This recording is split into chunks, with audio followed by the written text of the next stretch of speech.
If it wasn't for pity, no one would have invited you, my dad said, glass of Bordeaux in hand, 250 guests within earshot, at my own sister's wedding.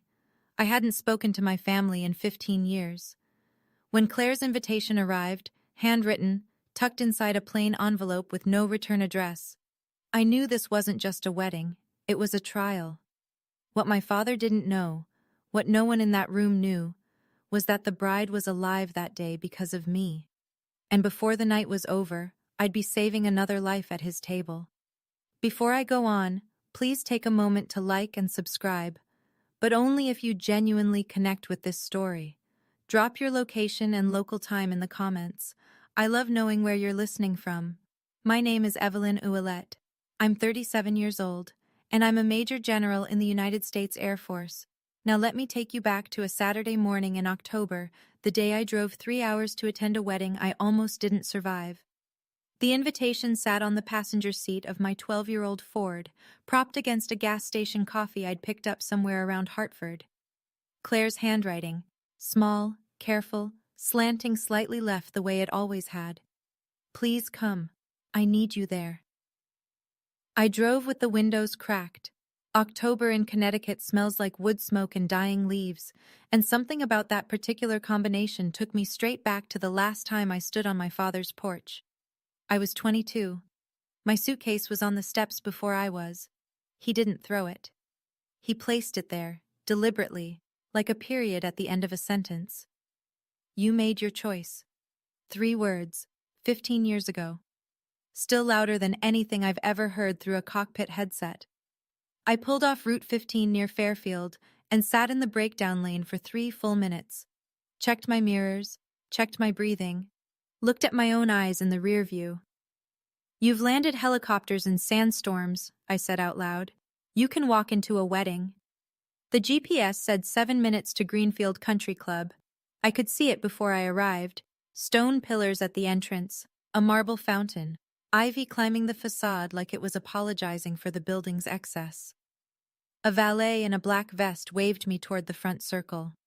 I shook my head and parked in the overflow lot, 300 yards from the entrance, between a caterer's van and a gardener's truck. I didn't come to prove anything. I came because my sister asked. The welcome board stood inside the lobby on a gilded easel. A framed photo collage, white matting, silver script. The Ouellette family, established 1988. Every member was there. My father, his wife, Claire, various cousins, everyone except me. The year they'd chosen, 1988, was the year I was born.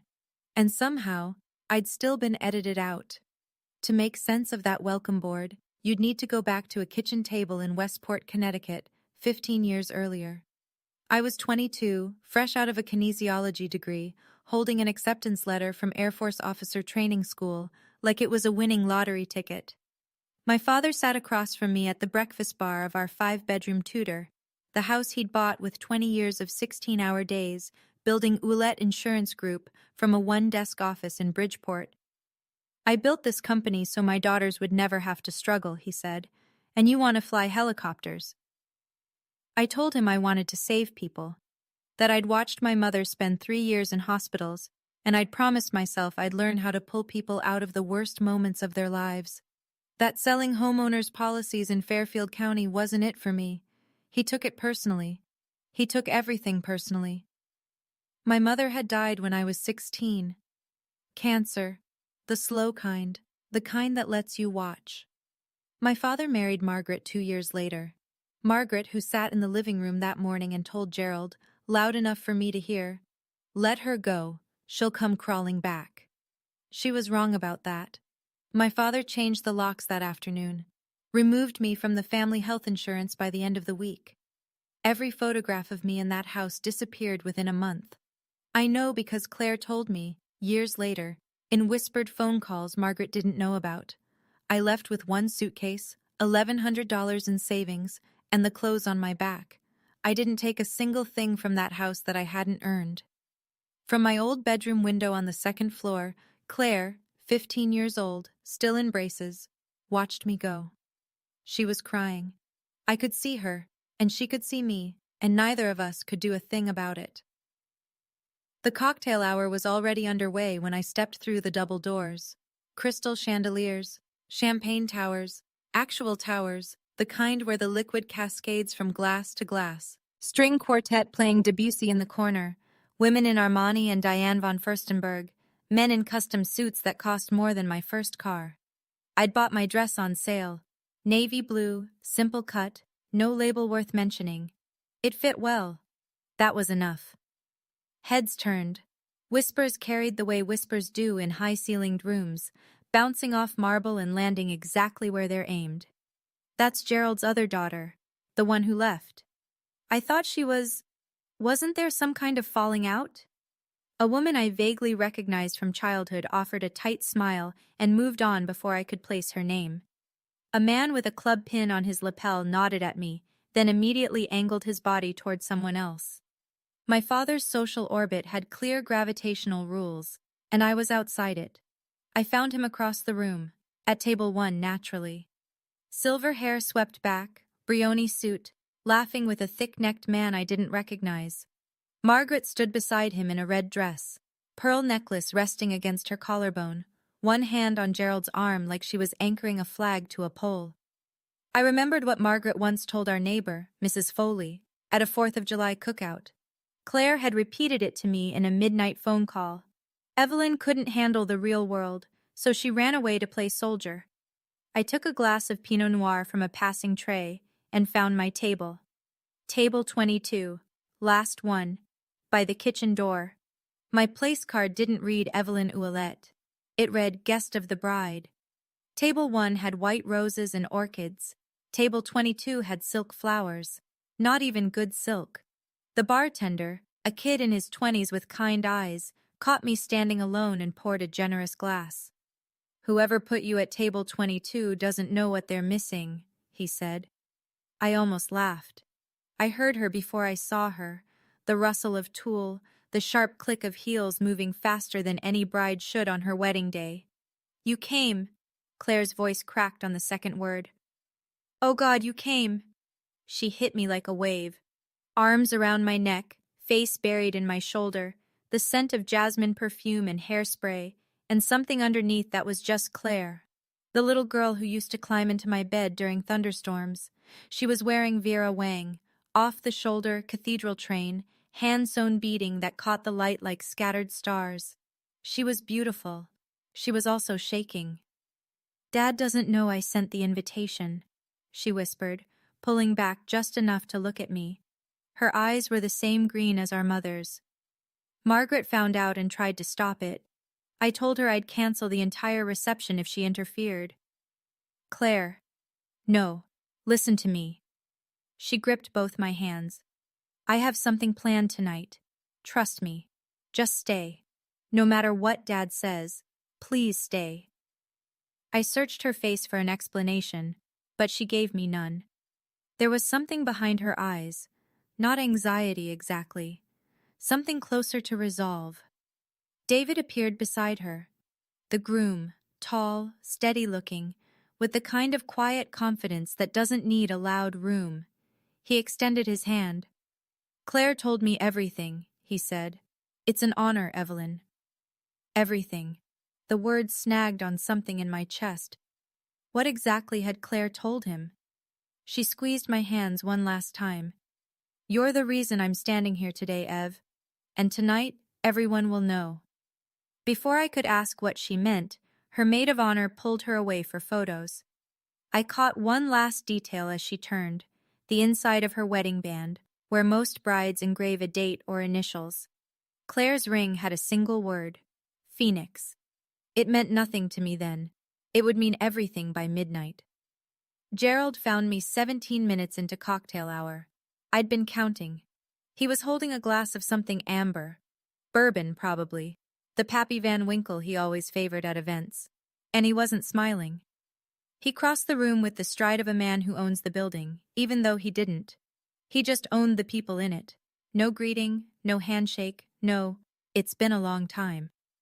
I didn't realize Claire's guest list included charity cases. I set my wine glass down on the nearest high top. "Hello, Dad. You look well."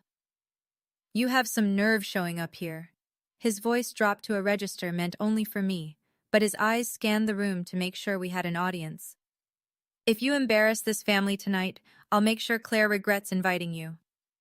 I'm here for Claire, not for you. His jaw tightened. I'd forgotten how much he hated being dismissed. Margaret materialized at his elbow. She had a gift for that, appearing at the exact moment Gerald needed reinforcement. She wore a smile the way a guard dog wears a bow. "Oh, Evelyn, how unexpected." She pressed a hand to her chest. "I told Gerald someone from the charity list must have gotten mixed up with the invitations."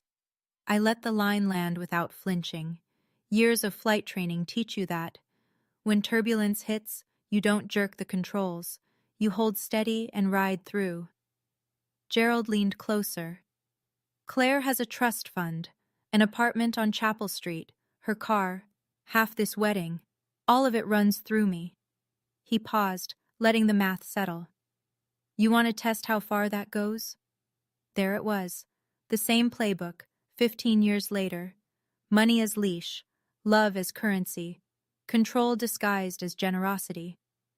15 years and you still can't read a room," he said, straightening his Patek Philippe. "Some people just don't belong." He walked away. Margaret followed, heels clicking like punctuation. Margaret didn't leave me alone for long. 20 minutes later, she reappeared at my elbow and steered me, physically, hand on my back, toward a cluster of guests near the terrace doors. "Everyone, this is Gerald's older daughter." She gestured at me like I was a display piece. "She left the family years ago to, well, what is it you do again, dear? Something with planes?" "I'm in the Air Force." "Right." Margaret tilted her head with practiced sympathy. She always had trouble settling down. Some people need structure, you know? The group, 2 couples, country club polished, uncomfortable, offered thin smiles. Nobody spoke. In my father's social circle, contradicting his wife was like contradicting him, and nobody contradicted Gerald Ouellette at his own daughter's wedding. Margaret pressed on. She had a talent for asking questions that were actually statements. "And is there a husband, children, or is it still just you and the uniform?" "Just me and the uniform." I smiled. Let her have the line. It wasn't worth the fight. In the military, we call this hostile territory. The difference is, in hostile territory, at least they're honest about wanting you gone. One of the women, Patricia, slim, silver earrings, standing slightly behind a heavy-set man in a Tom Ford suit, glanced at my wrist. Her eyes lingered on my watch. It was a Marathon GSR, olive drab, built for search and rescue operations, water-resistant to 300 meters. It was worth about $400, which made it the cheapest timepiece in the room by a factor of 50. Patricia looked at the watch, then at me, then back at the watch. Something registered behind her eyes, a question she didn't ask. I filed that away. Margaret was already moving on, her Cartier bracelet catching the light, her Hermes clutch tucked under one arm like a small, expensive weapon. Gerald caught my arm in the hallway between the cocktail lounge and the ballroom. Not hard, just firm enough to say I still decide when you stop walking. The corridor was empty. Oil paintings on the walls, brass sconce lighting, carpet thick enough to swallow footsteps. The kind of space designed to make ugly conversations look civilized. Let me be very clear. His voice had dropped the party register entirely. This was boardroom Gerald. You are here because Claire is young and sentimental. The moment this reception ends, you disappear. Again. Claire is 30. She makes her own decisions. Claire's decisions are funded by my money. Her apartment, her car, half this wedding, mine. He held up a finger. You want to test how far that goes? I looked at him. Really looked. Same posture, same controlled expression, same absolute certainty that he was right about everything, always. The man hadn't changed in 15 years. He'd just gotten more expensive. And then he crossed a line that no amount of Brioni wool could disguise. Your mother, your real mother, would be ashamed of what you've become. The hallway went very quiet. My mother died when I was 16. She spent her last coherent afternoon telling me to chase whatever made me feel alive. She held my hand and said, "Promise me you won't live small, Evelyn." I promised. 3 weeks later, she was gone. And now my father was using her ghost as a weapon. My hands clenched. My vision narrowed. For one full second, the training dropped away, and I was just a daughter who missed her mom, standing in a hallway with a man who should have protected that memory instead of weaponizing it. 4 seconds in. Hold. 4 seconds out. Combat breathing. It works in cockpits. It works in hallways. You don't get to use Mom's name to hurt me. Not anymore. I turned and walked away. Behind me, his voice followed like a stone thrown at my back. You were always the weak one, Evelyn. That's why you ran. Dinner was called at 7. 250 guests filtered into the ballroom, round tables, white linens, Waterford crystal stemware catching candlelight in every direction. The band played something soft and classical as people found their seats. I found table 22, kitchen door at my back, silk flowers in front of me. 4 strangers already seated who offered the kind of polite smiles that said they'd heard Gerald's version of events. My father stood at the head table. He lifted his glass, Bordeaux, dark as a bruise, and tapped it with a fork. The room fell silent. Claire has always been my pride, he began. His voice carried the warmth of a man who'd practiced sincerity until it was indistinguishable from the real thing. She understood that family means loyalty. She understood that when you're given everything, you don't throw it away to chase some fantasy. He paused just long enough for the subtext to settle. A few guests glanced toward my corner of the room. Some quickly looked away. Others didn't bother being subtle. I raised my daughters to know their worth. Another pause. And Claire always knew hers. 250 people. And my father had just told every single one of them I was the daughter who didn't make it. I held my wine glass steady, took a sip, smiled at no one in particular. At table 1, Claire's knuckles were white around David's hand under the tablecloth. I could see her face from across the room, jaw set, eyes bright with something that looked like barely contained fury. She caught my gaze across the ballroom and gave the smallest nod. Wait, that nod said. I know what he just did, and it's almost time. I didn't know what she meant, but I stayed. So there I was. Table 22, plastic flowers, my father's speech still ringing in my ears. If you've ever sat at a dinner table where every word was a weapon disguised as a compliment, you know exactly what I'm talking about. My father had 250 people believing I was the family failure. But here's the thing about being underestimated. People stop watching what you're capable of. And what happened next? Nobody saw it coming. If this story is hitting close to home, hit subscribe, because we're just getting to the part that changed everything. Dinner was half finished when Margaret brought reinforcements. She crossed the ballroom with the thick-necked man I'd seen earlier. Richard Hale, I'd learn. Gerald's business partner, Margaret's older brother. The kind of man who measured his own importance by the square footage of his boat. Richard, this is Evelyn. Margaret's hand rested on his arm. Gerald's daughter who chose the military over the family business. Richard looked at me the way you'd look at a minor traffic accident. Briefly interesting, ultimately someone else's problem. Scotch in one hand, the other tucked in the pocket of his Tom Ford suit. A Rolex day-date caught the candlelight at his wrist. Military, huh? He took a sip. Good for you. Someone has to do it. I just prefer people who can actually build something, not just follow orders. The other guests at table 22 developed a sudden fascination with their entrees. Richard wasn't finished. What do they pay you anyway? 80, 90 a year? He swirled his scotch. I spend that on my boat. The pay is decent, I said. The work is rewarding. Margaret's smile sharpened. Rewarding? You mean like a participation trophy? They laughed together, Margaret and Richard, a choreographed performance that had Gerald's fingerprints all over it. This wasn't spontaneous cruelty, it was a campaign. They were reinforcing the story my father had been telling for 15 years. Evelyn is the one who couldn't cut it. Evelyn is the cautionary tale. I looked down at my watch. The Marathon GSR. $400.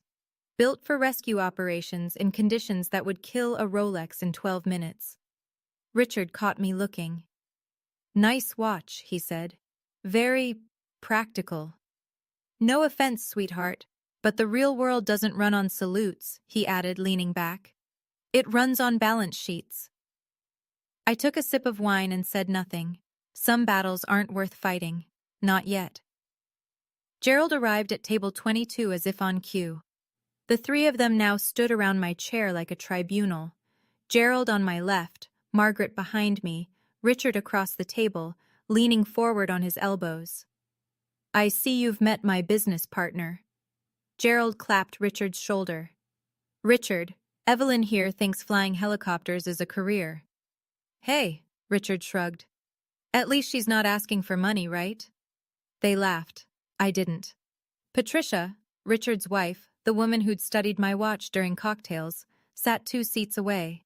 She frowned, a crease forming between her brows. She opened her mouth as if to say something, then pressed her lips together and looked down at her plate. Gerald pulled a chair beside mine and sat. His cologne was overpowering, something expensive and suffocating. He dropped his voice low enough to seem confidential, loud enough for the table to hear every word. "You see all these people, Evelyn? Every one of them knows you're the daughter who abandoned her family, and you showing up doesn't change that." He straightened a cufflink. "It just proves you're still looking for something you'll never get." I held his gaze. "And what's that?" "My approval." The table went silent. Even Richard stopped drinking. My father wasn't wrong. Not entirely. There was a 22-year-old girl still living somewhere inside my chest who wanted exactly that. Her father's hand on her shoulder, his voice saying, "I'm proud of you, Evelyn." She'd been waiting 15 years. She'd keep waiting. In rescue operations, the most dangerous moment isn't the storm. It's the second you let the storm decide for you. I set my wineglass down, looked my father in the eye, and said nothing. He waited for tears, for a raised voice, for the scene he could use to justify everything. I gave him silence. Silence unsettled Gerald more than any argument ever could. He couldn't let silence win. Gerald stood, pushed his chair back, and his voice climbed just enough, just past the boundary of private and into the range of 3 or 4 surrounding tables. "If it wasn't for pity, no one would have invited you." The clink of silverware stopped.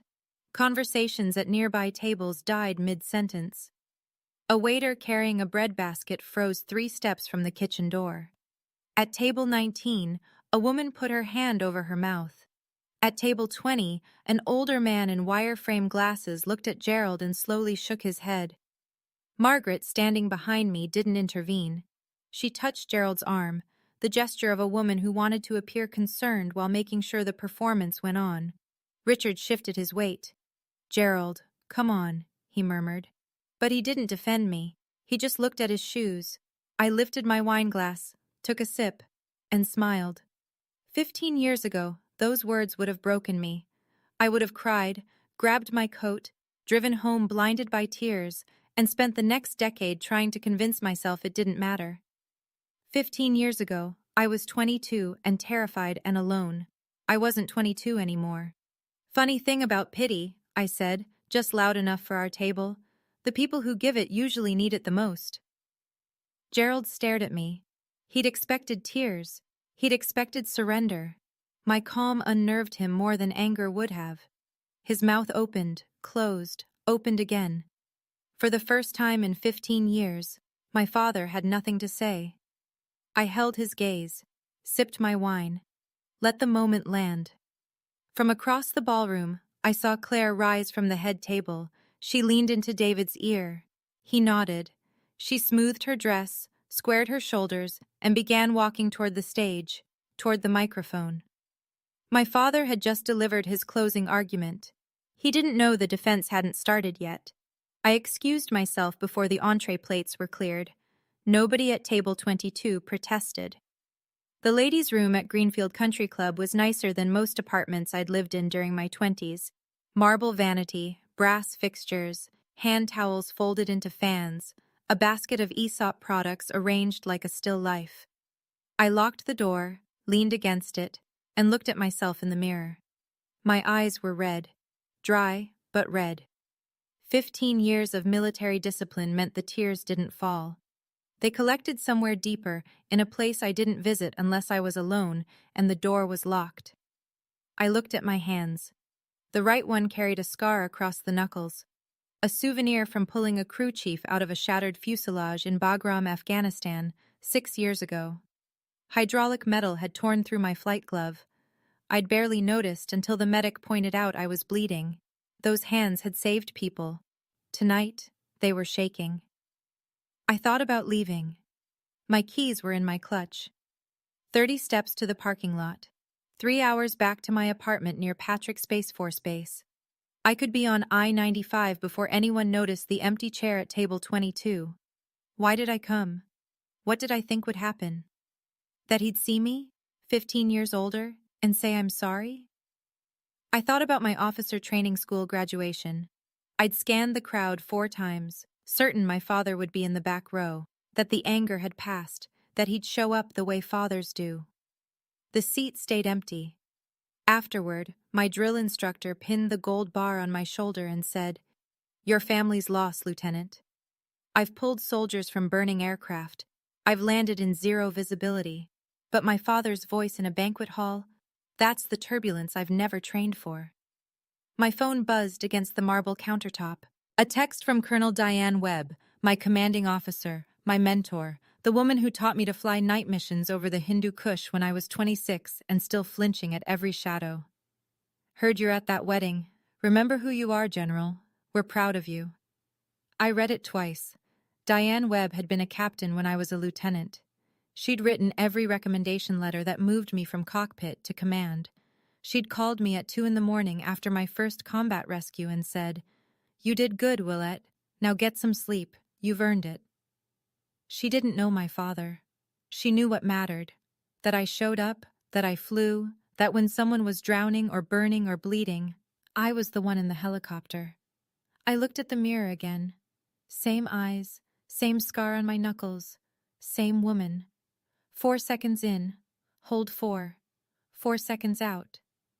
Box breathing. The same technique I used at 12,000 feet when the instruments went dark. My father measured success in square footage and a Patek Philippe. My success was measured in lives saved. 237 of them, at last count. I straightened my hair, adjusted the neckline of my dress, washed the redness from my eyes with cold water.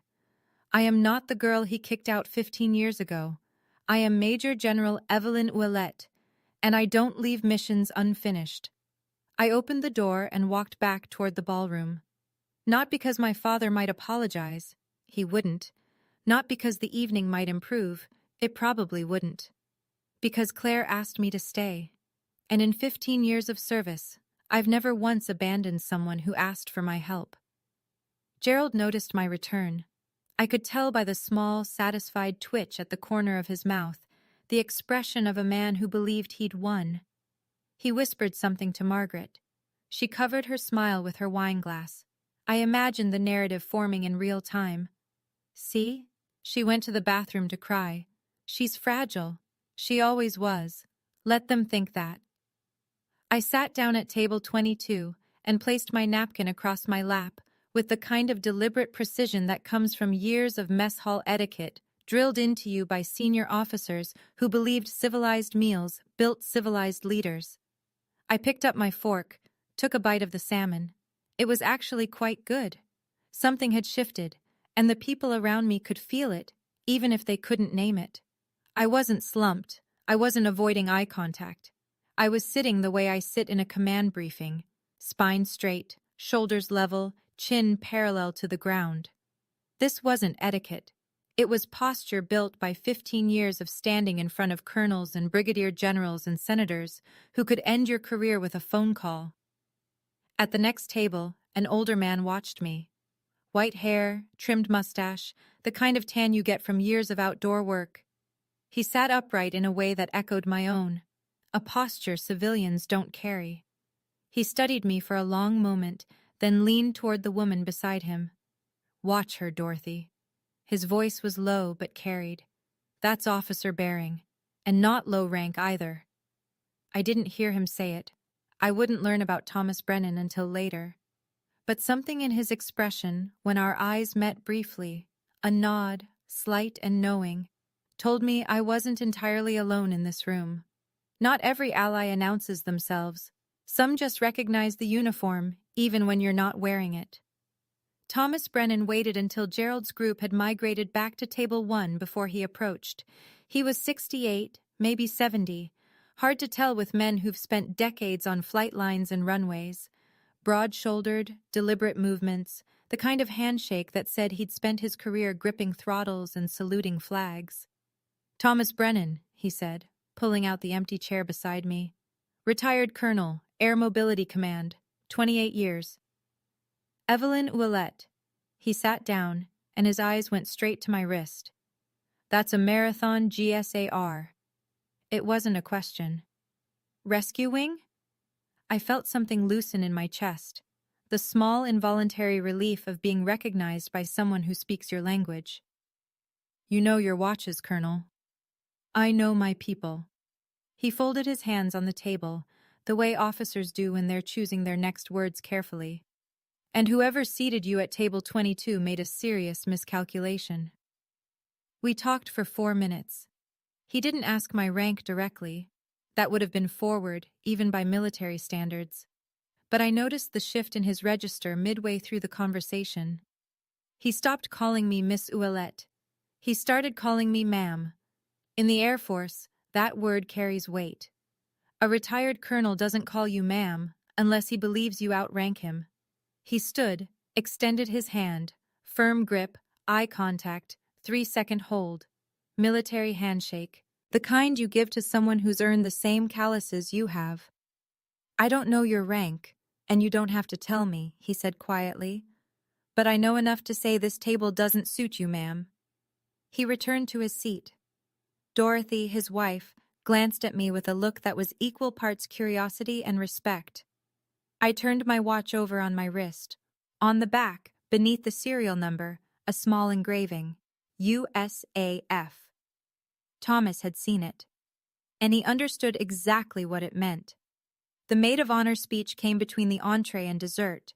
Rebecca Caldwell, 29, Claire's college roommate, polished in the way bridesmaids are polished when they've rehearsed their toast 14 times in front of a bathroom mirror, stood at the small stage with a champagne flute trembling slightly in her right hand. She told the usual stories. How Claire burned pancakes during freshman year. How she'd adopted a stray cat that turned out to be pregnant.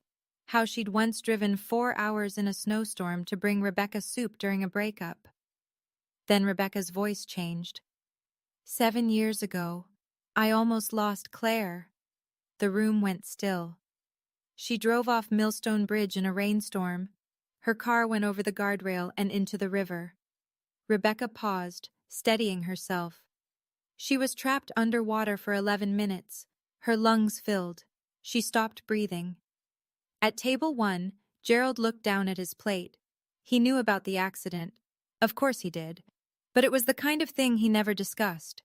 It happened after he'd already cut me out. It happened in a world where I no longer existed to him. "A military rescue helicopter was dispatched," Rebecca continued. "The pilot didn't wait for the dive team. She jumped into the river herself. Pulled Claire out with her own hands. Claire had no pulse for 2 minutes.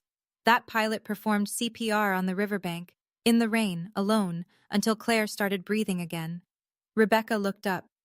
"I don't know who that pilot was, but Claire does, and she told me something I'll never forget. That pilot is the reason she's alive to marry David today." My heart was hammering. The radio frequency from that night flashed through my memory like a strobe. Survivor trapped in submerged vehicle, Millstone Bridge, 2,300 hours. I hadn't known it was Claire. Not until I'd pulled her out of the water and seen her face in the floodlight. She knows. Claire knows it was me. What I didn't understand was how, or how much. David found me during the dessert shuffle, that 10-minute window when half the guests are at the cake table and the other half are refilling drinks. He slid into the chair next to mine with the ease of a man who'd been planning this moment. "I only have a minute," he said, keeping his voice below the music. "Claire's been planning this for 6 months." "Planning what?" He pulled out his phone, scrolled to a document, and angled the screen toward me. I recognized the letterhead before I read a single word. Department of the Air Force, FOIA response. 2 years ago, Claire filed a Freedom of Information Act request for the rescue mission report from Millstone Bridge. David spoke calmly, the way software engineers explain complex problems, step by step, no wasted words. The Air Force redacted most of it, but the pilot's name cleared review. Captain Evelyn Ouellette. My rank at the time. My name. On a government document, verified by the Air Force Rescue Coordination Center. When she read that name, David said, she collapsed. She'd spent 5 years not knowing who pulled her out of that river, and it was her own sister. I couldn't speak. The salmon sat in my stomach like a stone. She tracked everything after that, Evelyn. Every article, every promotion. She knows your current rank. She knows about the Distinguished Flying Cross. She delayed our wedding 6 months to match your leave schedule. He paused. She tracked your deployment through a friend at the Department of Defense. Why didn't she just call me? David's expression hardened. She tried. Margaret blocked every number Claire used, changed the house phone, even intercepted a letter. So there it was, 15 years of silence, and half of it had been manufactured. When Claire takes the mic tonight, David said, standing, just be ready. He squeezed my shoulder, brief, warm, respectful, and walked back toward the head table. David's words sent me back 7 years, to a cockpit I could still feel around me if I closed my eyes. 2,300 hours.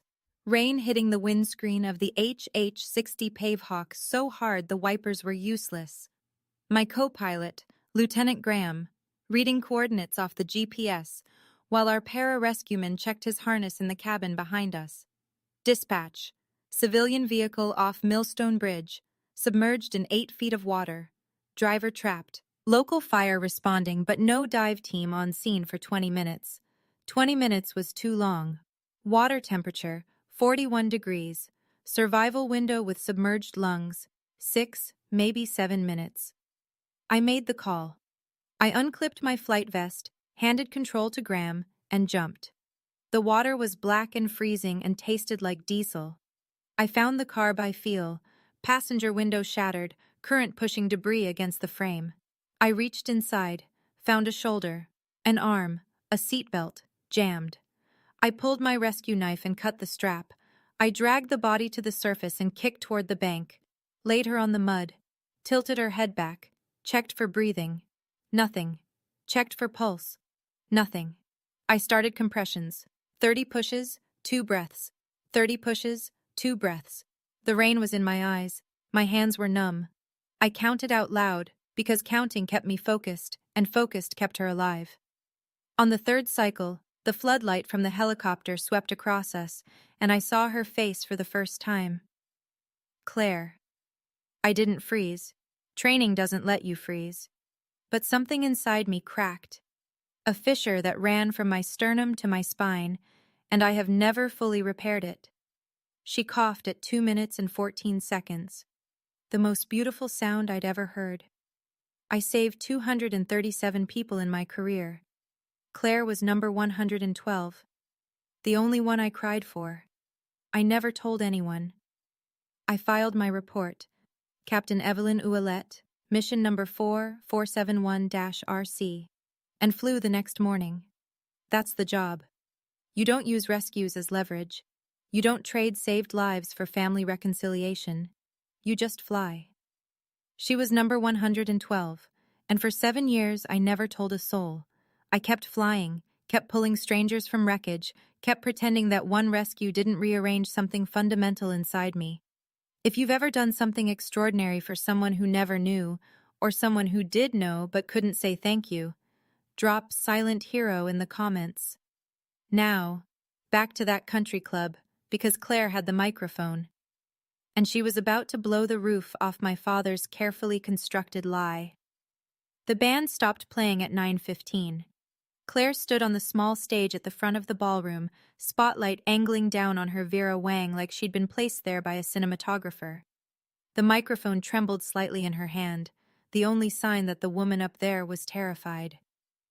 "Before we cut the cake," she said, "I need to do something I should have done years ago." Gerald, at table 1, straightened his tie and leaned back with the satisfied posture of a man expecting tribute. Margaret put a hand on his arm and beamed. Their daughter, thanking her father in front of 250 guests, the natural order of things.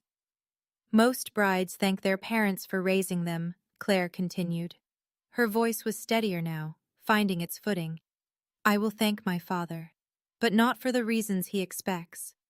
Gerald's smile held, but something around his eyes shifted, a flicker of uncertainty he couldn't quite suppress. Claire looked out across the tables, searching.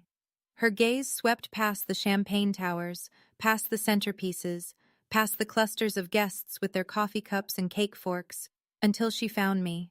Table 22, kitchen door at my back, silk flowers in front of me. "I want to honor someone who made this day possible," she said, eyes locked on mine.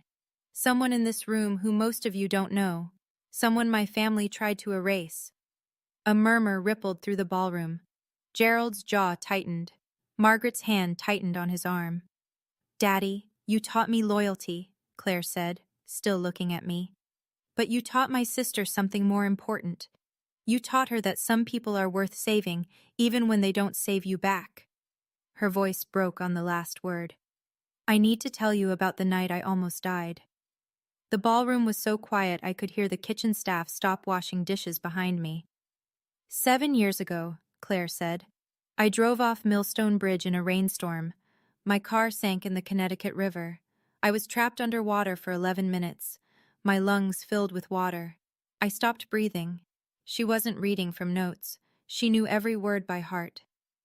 A helicopter came, a military rescue helicopter, and the pilot, she didn't wait for the dive team. Claire's voice cracked, steadied, pressed on.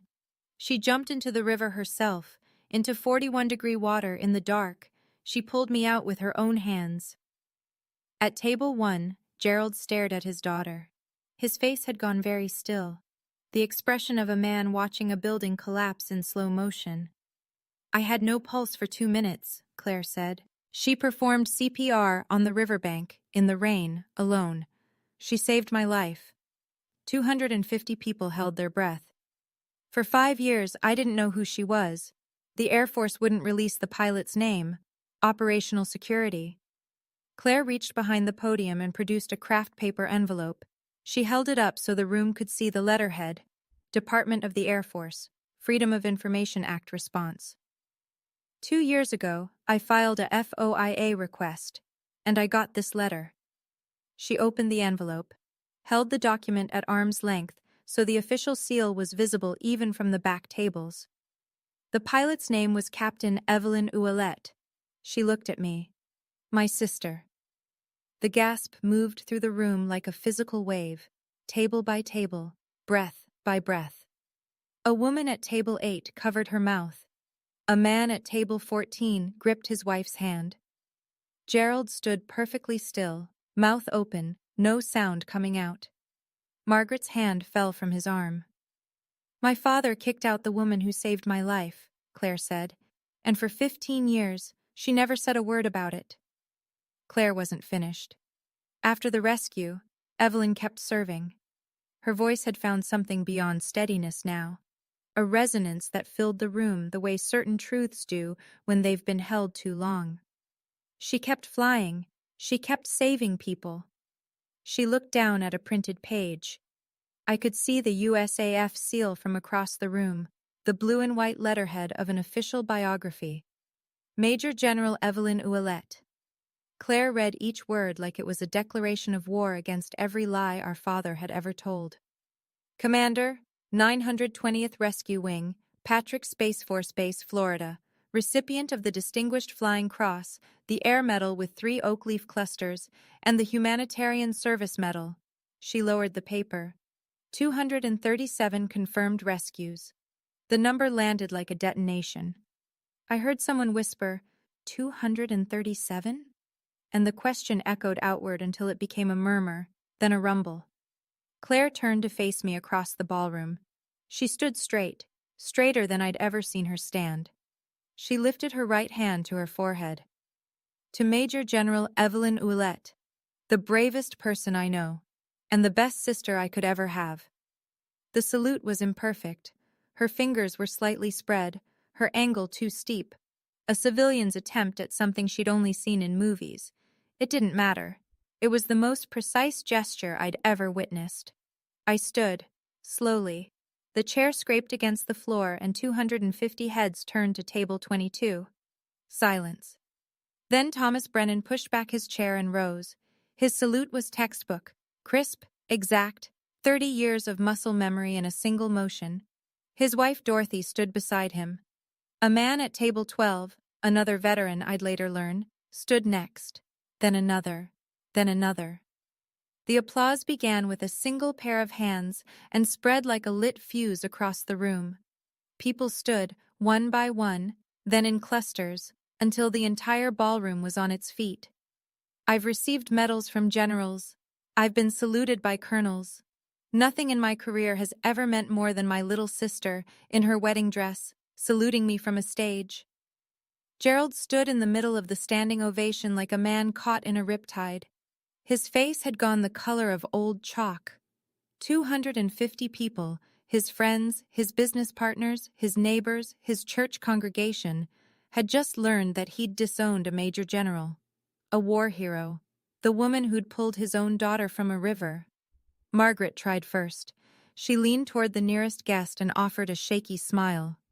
Gerald always supported Evelyn in his own way. Nobody turned to look at her. Nobody cared. Richard Hale stood at the edge of the room with his scotch suspended halfway to his mouth. The word military welfare hung in the air like a stain he couldn't wipe clean. He'd said it 40 minutes ago. It might as well have been branded on his forehead. The social physics of the room had inverted in 90 seconds. The people who'd avoided me during cocktail hour were now stepping toward my table. The people who'd whispered behind Gerald's protective orbit were now whispering about him. Gerald tried to regain control. He half stood, cleared his throat. Claire, this is hardly the place. The applause drowned him out. He wasn't accustomed to being drowned out. Thomas Brennan walked to my table, extended his hand, and gripped mine with both of his. It's an honor, General. Then he turned to my father, still standing, still chalk-white, still holding a glass of Bordeaux he'd forgotten he was holding. Sir, I served 28 years in the United States Air Force. I've met 5 major generals in my career. Thomas's voice carried the quiet authority of a man who'd spent 3 decades giving orders. Your daughter is the youngest woman to hold that rank in Air Force rescue. He paused. And you put her at table 22. Gerald's survival instinct kicked in, the same instinct that had built a regional insurance company from a one-desk office. When the ground shifts, you deny the earthquake. Major General?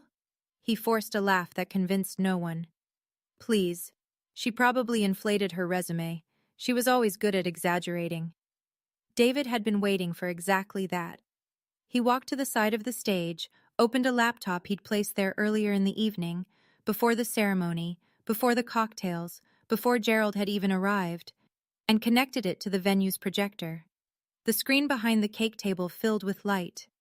U.S. Air Force official biography, the USAF seal in the upper left, and a photograph, me, in full dress uniform, 2 stars on each shoulder, standing in front of an HH-60 Pave Hawk with the 920th Rescue Wing insignia painted on the tail.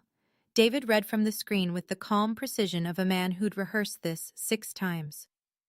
Major General Evelyn R. Ouellette, Commander, 920th Rescue Wing, Patrick Space Force Base, Florida. He scrolled down. Distinguished Flying Cross Citation. For extraordinary achievement while participating in aerial flight, Captain Ouellette personally entered a submerged vehicle to extract a civilian survivor under extreme conditions, performing life-saving resuscitation on scene despite hypothermic exposure and zero visibility. Gerald stared at the screen. His own daughter's face, my face, 20 feet tall, 2 stars shining under ballroom lights. Margaret touched his arm. "Gerald, let's go." He pulled away from her. He didn't move. He just stared. At a table near the bar, a man I recognized from Gerald's business circle, someone who'd shaken my father's hand during cocktails, turned to the woman beside him and said, loud enough to carry, "He kicked out a 2-star general? I wouldn't kick out a 2-star anything." Gerald had nothing left to say. The evidence was public record. It was on the screen. It was a fact, and my father had spent 15 years building his case on fiction. Fiction doesn't survive contact with a FOIA request. What happened next wasn't in anyone's plan. Richard Hale had been standing near table 1, gripping his Scotch glass with both hands, face flushed from alcohol and humiliation. His jaw worked silently. Sweat beaded along his hairline. He tugged at his collar. Then he dropped the glass. It shattered on the marble floor. Waterford crystal, $200 in shards. And Richard's hand went to his chest. His face drained from red to gray in the space of a single breath. His knees buckled. He collapsed sideways, pulling the tablecloth with him, sending a centerpiece of white roses crashing to the ground. Patricia screamed. Margaret screamed. The room erupted into chaos, chairs scraping, guests shouting, a waiter calling for the manager. I was already moving. I'd crossed 20 feet of ballroom floor before my conscious mind finished processing what my training had already identified. Male, 60s, acute onset chest clutch, loss of consciousness, collapse. Probable cardiac arrest.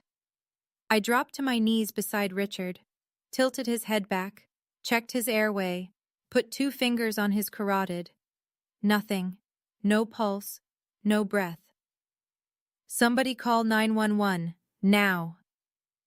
My voice came out in command register. Not the voice of a wedding guest, not the voice of Gerald's forgotten daughter. The voice of a woman who'd spent 15 years pulling people out of the worst moments of their lives. I positioned my hands, locked my elbows, started compressions. 1, 2, 3, 4. I counted aloud, hitting the sternum at 110 beats per minute. The textbook rate. The rate I'd drilled 1,000 times in advanced cardiac life support recertification. "Is there an AED in this building?" I called between compressions. A staff member in a black vest sprinted toward the lobby. 30 compressions, 2 breaths. 30 compressions, 2 breaths. The man who'd called me military welfare less than an hour ago had no pulse, and the only thing between him and death was a pair of military-trained hands. The AED arrived. I tore open the pads, placed them on his chest. Clear. Shock. His body jerked. The monitor beeped once, then flatlined. Still nothing. I didn't hesitate. 30 more compressions. 2 more breaths. The crowd had formed a wide circle, silent now, the panic replaced by the kind of helpless stillness that occurs when people realize they're watching someone die. I repositioned the AED pads, checked the rhythm on the monitor. Ventricular fibrillation. Shockable. Clear. I hit the button. Richard's chest rose and fell with the jolt. Beep, beep, beep. Sinus rhythm. Weak, but present. Richard coughed. A wet, ragged sound, and his eyelids fluttered. I rolled him onto his side, into recovery position, and placed my hand on his shoulder to keep him stable. "Stay still, Richard. You're okay. Paramedics are coming." The room was absolutely silent. 250 people, not a single sound except the beep of the AED monitor and Richard Hale's labored breathing.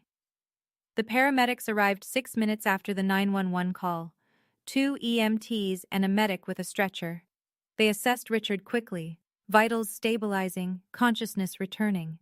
The lead paramedic looked at me, kneeling on the marble in a cocktail dress, hands still positioned for compressions. Whoever started CPR saved this man's life. Textbook response. He paused. Are you a medical professional? Advanced Cardiac Life Support Certified. Air Force Combat Medic Training. He nodded, the way professionals nod at other professionals. They loaded Richard onto the stretcher. As they lifted him, he turned his head.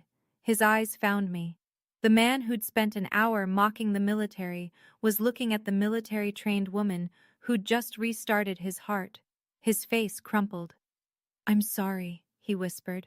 His voice was barely there. For what I said. I'm so sorry.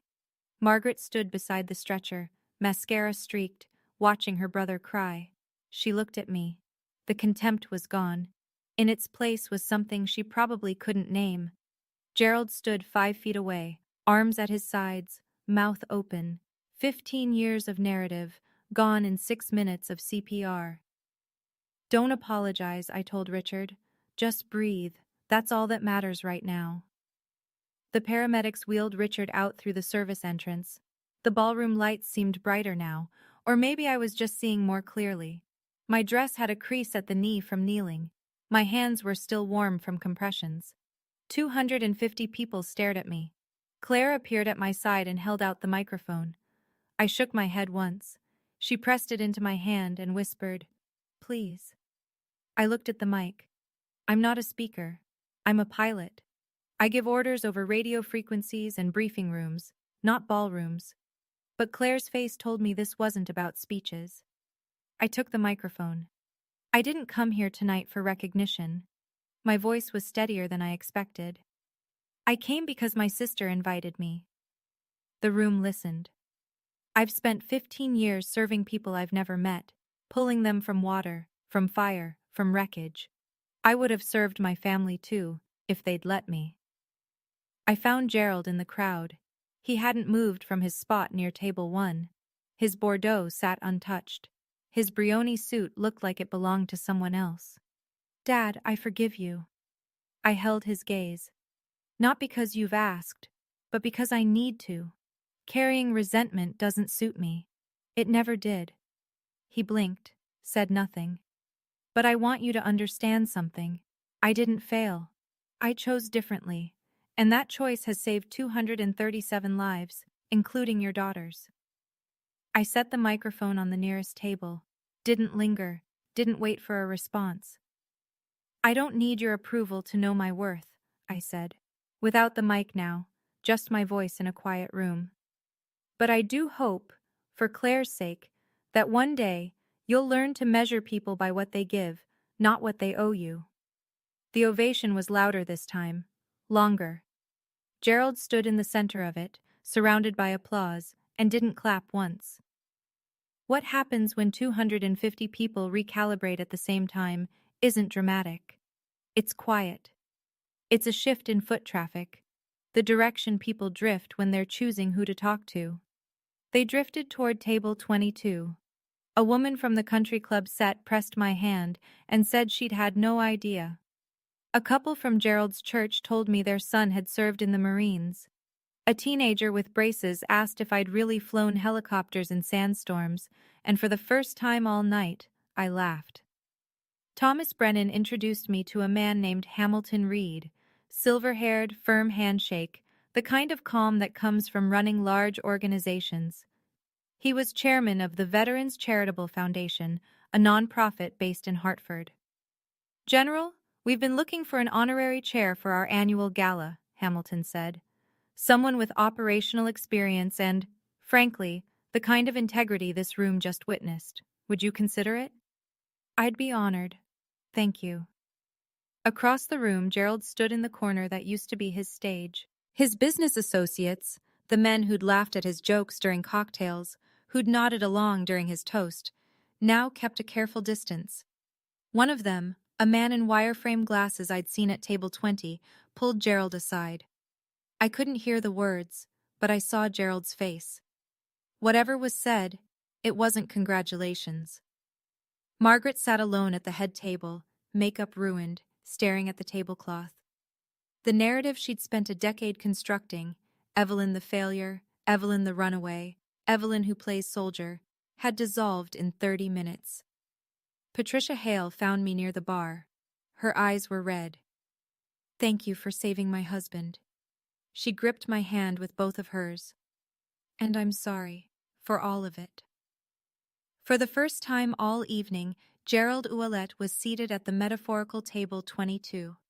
And nobody was coming to keep him company. The evening wound down the way wedding receptions do, slowly, then all at once. Guests trickled toward the valet stand. The band played one last slow song. Caterers began clearing tables. I stepped onto the terrace. The October air hit my face like cold water, clean, sharp, smelling of fallen leaves and the last of someone's cigar smoke. Connecticut in autumn, the season that feels like an ending and a beginning at the same time. I heard him before I saw him. Gerald stepped through the terrace doors alone. No Margaret on his arm, no Richard at his flank, no audience. Just a 64-year-old man in a suit that suddenly seemed too large for him. He stood beside me at the stone railing, looking out at the dark lawn. Neither of us spoke for a long time. The fountain gurgled below us. A car door slammed in the parking lot.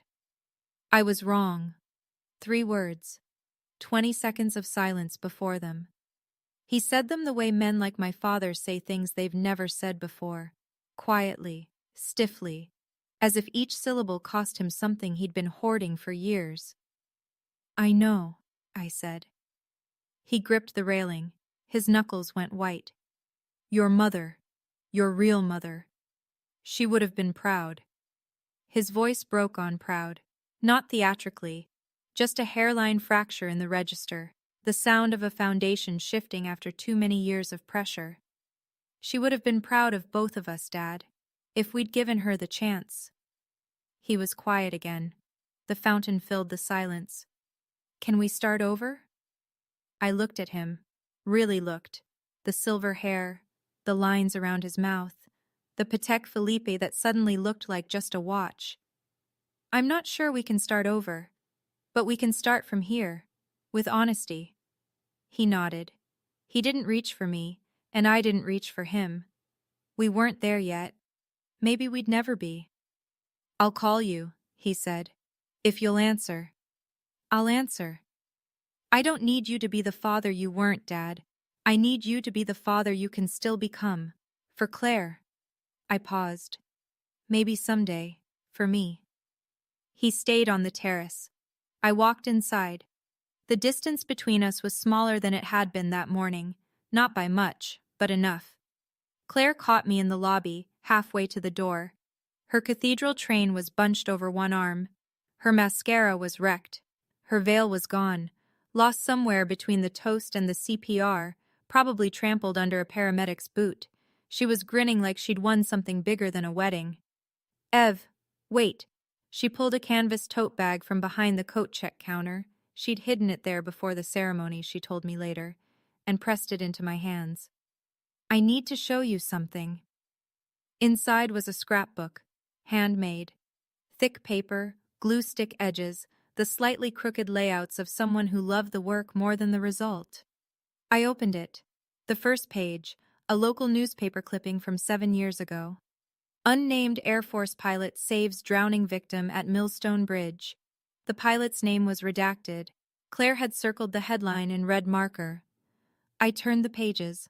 Printouts from Air Force websites, screenshots of press releases, a photo from a humanitarian service medal ceremony, my promotion to colonel. Someone had underlined the date. A regional news feature about a flood rescue in North Carolina, where I'd commanded the response team. 7 years of collecting. 7 years of watching me from a distance, assembling the life I'd lived without her. The last page, my official USAF portrait. 2 stars, dress uniform, standing in front of the Pavehawk with the 920th Rescue Wing insignia on the tail. Claire had printed it in color, trimmed the edges carefully, and written underneath in her small left slanting handwriting, "My sister." My hero. My phoenix. I cried. For the first time in the story. The first time in front of another person in longer than I can remember. Not weak tears. The tears of a woman who'd finally been seen. Claire held me the way I used to hold her during thunderstorms. You saved 237 people, Ev. Her voice was muffled against my shoulder. But tonight, let someone save you for once. I pulled back and looked at her ring. The engraving I'd noticed earlier. Phoenix. My call sign. The word the Air Force gave me because I kept flying into fires and coming back. Claire had engraved it on her wedding band because without me, there was no Claire, no David, no wedding, no any of this. I've been watching you, she said. Every mission, every promotion. I was there, Ev, even when you didn't know. I drove home with the windows down. Route 15 at midnight is empty in October. Just headlights and guardrails, and the occasional reflective sign flashing past like a signal flare. The scrapbook sat on the passenger seat, next to Claire's handwritten invitation. 2 pieces of paper that told 2 different stories about the same family. Near Fairfield, I passed the exit for Westport. The house was a quarter-mile off the ramp, the 5-bedroom Tudor, the white fence, the flagstone path where my suitcase had sat 15 years ago. I slowed down. I could see the roofline through the trees, the porch light Gerald always left on. I didn't stop. I used to think home was a place, a house with your name on the mailbox and your photos on the wall. It's not. Home is where they see you, really see you, and for the first time in 15 years, somebody had. My phone buzzed in the cup holder. A text from Colonel Webb. How'd it go? I typed back with one hand, eyes on the road. Mission accomplished. All personnel accounted for. A smile. My first real one all night. Not the polite one I'd worn at cocktail hour. Not the defiant one I'd aimed at Gerald during his toast. A real smile, small and private, the kind nobody needs to see. My father spent 15 years telling 250 people I was a failure. Tonight, 250 people watched me save a man's life on a dance floor. The truth doesn't need a microphone, it just needs time. I turned on the radio. Something country, something gentle, something about going home. The Ford hummed along the highway. The Connecticut dark closed around me like a curtain, soft and final. I didn't look back. Some people measure success in Patek Philippe watches and Brioni suits. I measure mine in heartbeats. 238 now. 238 heartbeats. That's my number now. If this story made you feel something, if you've ever been the person at table 22 who turned out to be the strongest one in the room, I'd love to hear your story. Drop it in the comments. And if you haven't already, please subscribe and hit the bell. I release stories like this every week. There are more in the description below, including one about a woman who showed up to her ex's company gala with a very different kind of invitation. See you in the next one.